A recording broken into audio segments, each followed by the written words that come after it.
stories on ESPN.com from Eric Woodyard and Dave Burkett in the Detroit Free Press about, hey, look, Hendon Hooker, they like what they see, but there's a ways to go to be the backup. And we've talked to a lot of people in what we've described as the Hooker Brigade that are big fans of Hendon Hooker and have saw a future in the not so distant future where he accepts and takes over for Jared Goff. And there's so much feedback that says that that's just not really in their plans, including Goff's contract and what is being said. That taps the brakes a little bit on Hendon Hooker even being the backup quarterback.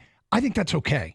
One of the great things about, one of the things you have to do when you take a player that's been injured and missed the better part of a year is you have to have patience with that player.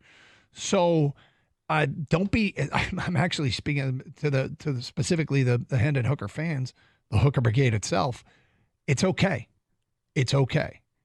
He very well can develop and when he gets some opportunities, but when you miss a year and you go from college to the pro game and you go from an offense where the plays will call it the line of scrimmage to with very little pre-snap movement to one where it's huddle, lots of pre-snap movement. It's a different offense. Well, there's a difference between can develop and will develop. I think he will develop. Question is, how quickly does that happen? How quickly does it get to the point where you feel comfortable putting him into a situation where, Jared Goff has to come out of the game and you need somebody else to go in. And when will that happen? I don't know when that happens, but I think it will happen. I think once you pick up the offense and it becomes like second nature to you, I think that with anything in life, once you start to really grasp the concepts of what's there, things just come easier. And then it's, a matter of just getting reps and timing and all that, right? Because the timing might be the last thing that happens.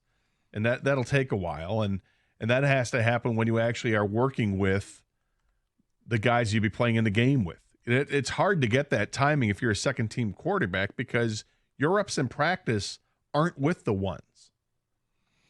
So to develop that, it's got to be tough. 248-539-9797. Let's go to DJ in Detroit. You're on 97.1 The Ticket. Hi, DJ.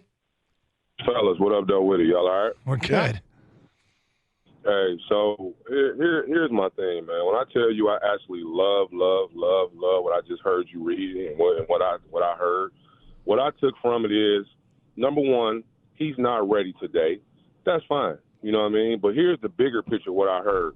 We heard inside of the guy who people could say was a meathead or was this or that. When you listen to Dan Campbell, man, the expectation that guy has even for a backup to get on the field is the reason why this team is successful.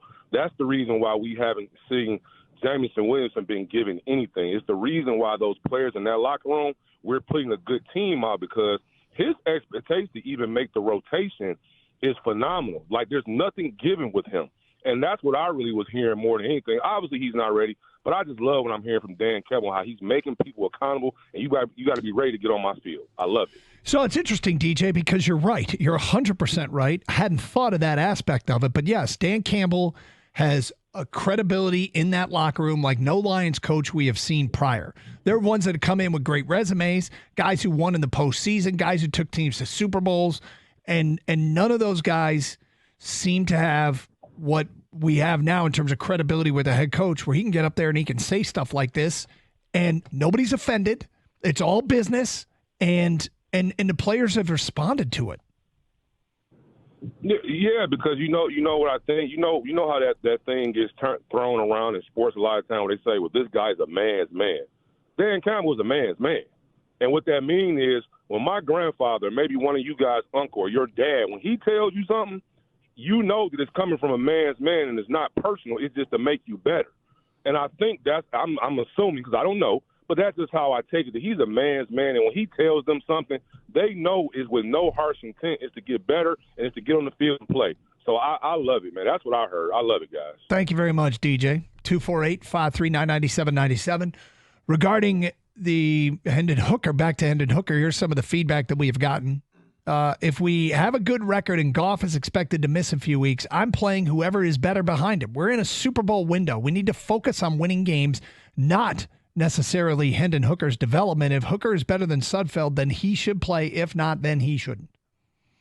Mike writes in, I thought Hooker was nothing when they drafted him For me, at best, he's a career backup. He's a gimmick. He's from a gimmick one-read offense. Well, it worked for him. Well, I mean, what's not a gimmick offense, I guess? I mean, in college football, you got spread offenses. Is that a gimmick offense? You know, the West Coast offense, was that a gimmick offense? It worked like magic when he was there. Mm-hmm. And he showcases the skills to be able to play this game. He can throw the ball. He can run if he has to. There's a lot there with him. But stepping into this situation, it is different, and there's going to be a transition period. And unfortunately, he didn't have last year to work with, which sucks because I don't think there'd be any question if he wasn't hurt and missed all last year that he would be the number 2 guy in his team. We wouldn't be having this conversation about when's he going to be ready. He'd be ready. I think if he wasn't hurt, he wouldn't be a Detroit Lion. That probably is true because he'd be a pick for somebody else a lot earlier than when the Lions got him. Yep. Now, there is a fascination with his skill set. I mean, he's a different pace. He's a change of pace quarterback. And there's, when they have a decision to make on Jared Goff down the road, could Hendon Hooker be there ready to go? I suppose he could be. He's a little bit older, which doesn't mean it doesn't matter. Well, it means his timeline, he may not want to be here when he's ready to go. Well, they have him for 4 years. Yes. So Goff's contract obviously goes past the timeline for Hendon Hooker. So we'll see where the Lions are at that point. We'll see where Hendon Hooker is at that point. I mean, it may be a moot point.